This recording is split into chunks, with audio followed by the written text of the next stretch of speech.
বিসমিল্লাহির রহমান আসসালামু আলাইকুম। গত 2 দিন যাবৎ ডক্টর মোহাম্মদ ইউনূস সাহেবের সাথে দেখা করার জন্য আমি এমবেসিতে গিয়েছিলাম। এমবেসি একটা বাইরে নোটিশ বোর্ডে লিখেছিল যে ঈদের ছুটির জন্য 11 তারিখ পর্যন্ত বন্ধ। তো এই ফাঁকে ইউনূস সাহেব লন্ডনে চলে আসছেন। তো ওনার সাথে যে মানুষ বা জনগণ যে কেউ দেখা সাক্ষাৎ বা ওনার অনুষ্ঠানে উপস্থিত হওয়ার জন্য বহু চেষ্টা করেও আমি যেতে পারিনি। পরে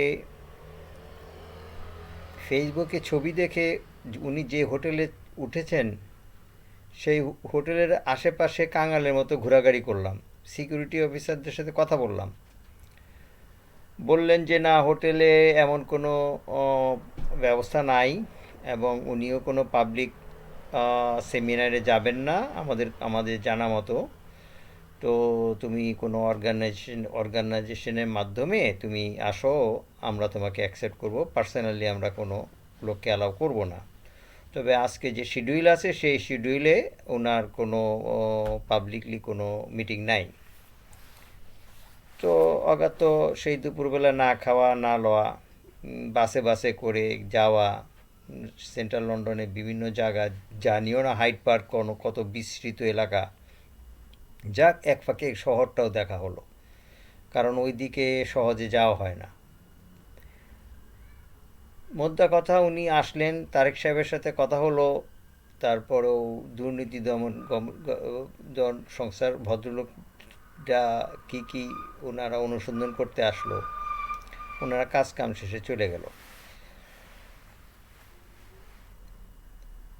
আমি যেটা মনে করি যে ডক্টর মোহাম্মদ ইউনূস ঢাকাতে সমস্ত পলিটিশিয়ানদের সাথে দেখা করেছে, ম্যান টু ম্যান আলাপ হয়েছে বা দলীয়ভাবে আলাপ হয়েছে, বিভিন্ন দল একত্রিত আলাপ হয়েছে, কিন্তু একটা জিনিস হয় নাই, তারেকের সাথে তার দেখা হয় নাই।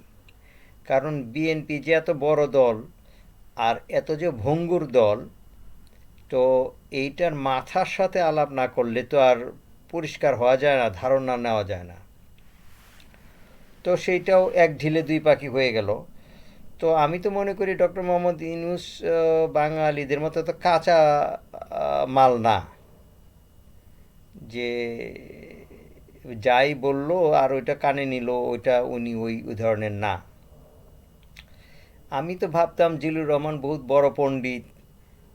এর পণ্ডিত তো গত 3,000 না 3,500 4,000 সে টকশো করছে, তৃতীয় মাত্রা, আমেরিকান অ্যাম্বাসেডারের সাথে গিয়েছে, কত বড় উনি বিদ্বান হয়েছে।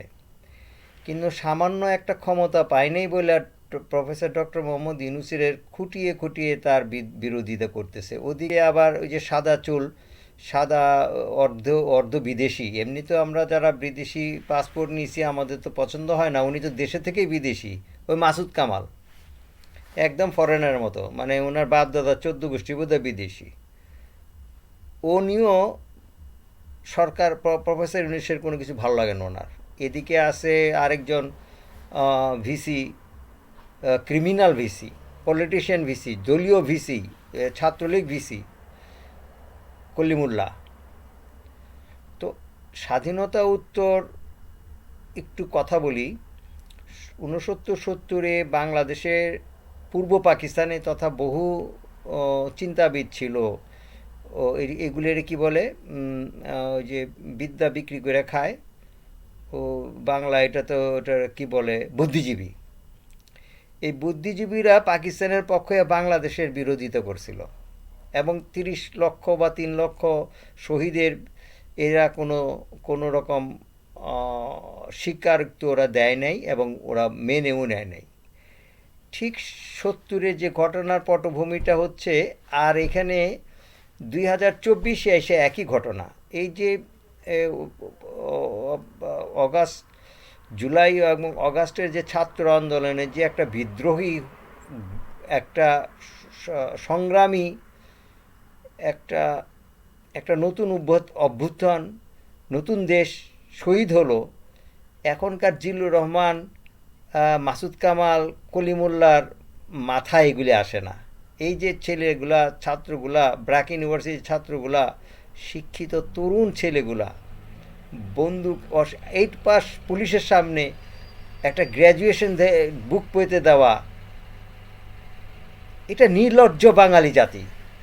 এই বাঙালি জাতি, এদেরকে জুতা পরিষ্কার করে খাওয়ার লোক। এটা পাকিস্তানি আর্মিরা বলেছিল যে তোরা জুতা পরিষ্কার করা, তোরা মানুষ হবি।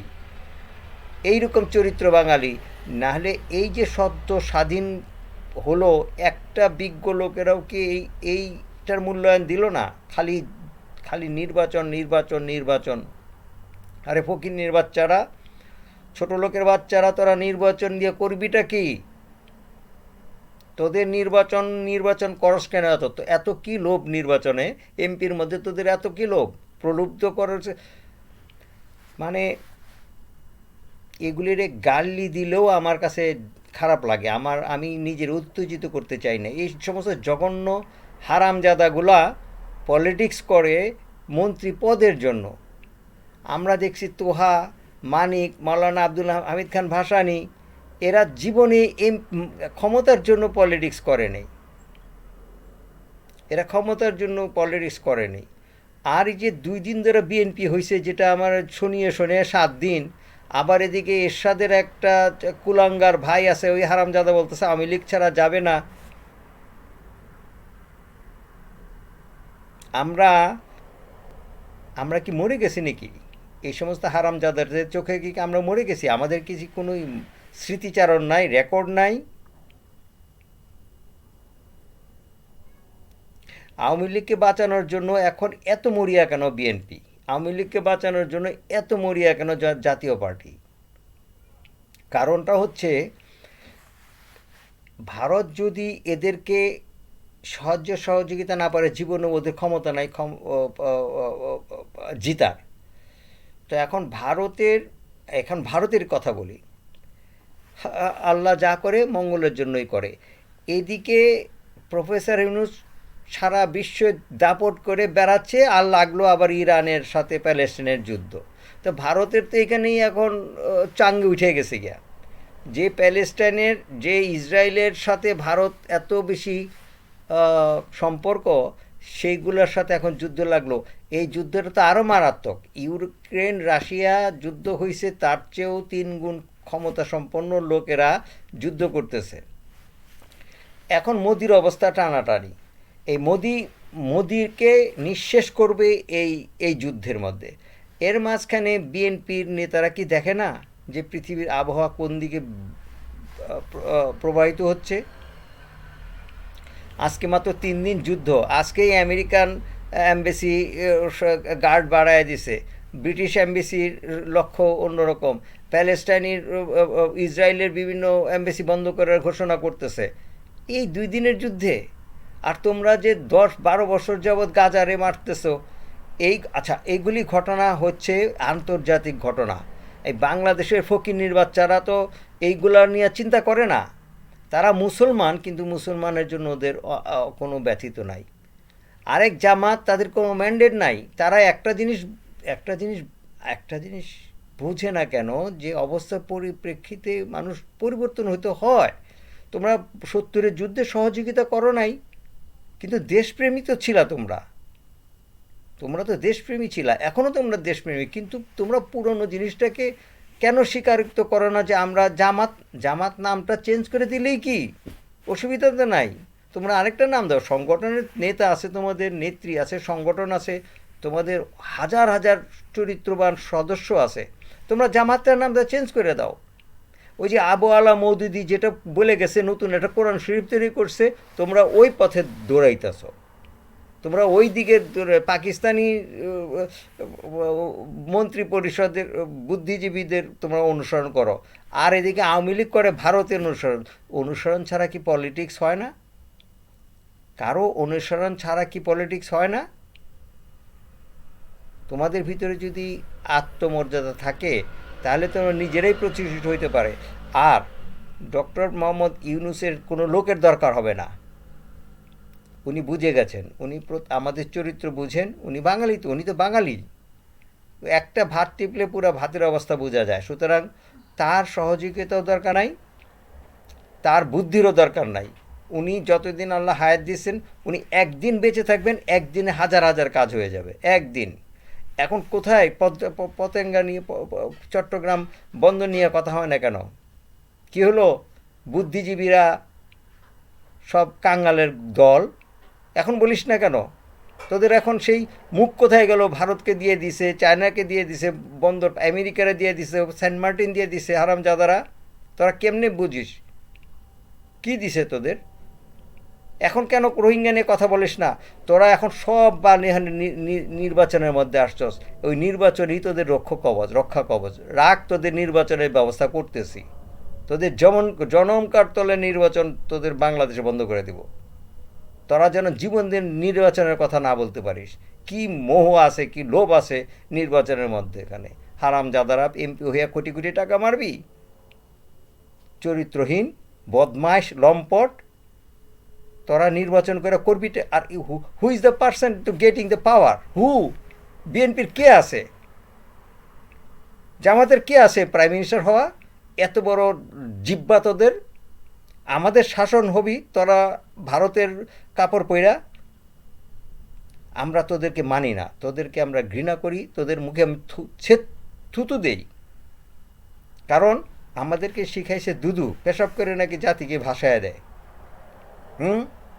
পেশাব করে জাতিকে ভাসায় দেয়। কেমন বিএনপি, কেমন বিএনপি? ফখরুল ইসলাম সারা জীবন আওয়ামী লীগের পয়সা খায়া, আওয়ামী লীগের সাথে আতাত কইরা। মানুষ বুঝে রে ভাই, মানুষ বুঝে। এত ভদ্রতা থাকে যে আওয়ামী লীগ তোদের এত বড় বড় লাঠি দিল, ডান্ডা দিল, পুলিশ দিল, কেস দিল, 2 লক্ষর উপরে কেস। আর হারামজাদা কি সুন্দর ভদ্রভাবে সমাসমিত করে আমরা ঐক্যবদ্ধ নির্বাচন চাই। আরে জালিম মীর জাফর, তুই যে ঐক্যবদ্ধ করছো, তোর ঐক্যবদ্ধর মানে না আমরা বুঝি না? আমাদের কলম শিখাও, আমাদের পলিটিক্স শিখাও, ঐক্যবদ্ধর মিনিং শেখাও। ছোট লোকের বাচ্চারা সব। আগামী 5 বছরে ইলেকশন হবে না, হওয়ার উপযোগিতা নাই। আর যদি আগামী 5 বছর যদি ডিসেম্বরে ইলেকশন হয়, এই ছেলেদেরকে বের করে গুলি করে মারবে, ভারতে নিয়ে নিয়ে মারবে, এদেরকে গুম করে ফেলা হবে। এই শহীদ বাচ্চাদেরকে, এই যে যারা বেঁচে আছে অলঙ্গ আছে, এদেরকে অবস্থা খারাপ হবে। এবং যে সমস্ত ছাত্র ঢাকা ইউনিভার্সিটির ছাত্র লীগদের পিটাইছে, তাদের সব লিস্টেড। সুতরাং ছাত্র ঐক্যবদ্ধ হও। প্রফেসর ইউনূস থাকুক বা না থাকুক, ইউনিটি সবচেয়ে বড় ব্যাপার। আমরা বিএনপির প্রতি বিশ্বাস হারিয়েছি, আমরা জামাতের প্রতি বিশ্বাস হারিয়েছি, আমরা আর কাউকে বিশ্বাস করি না নিজেকে ছাড়া। ধন্যবাদ।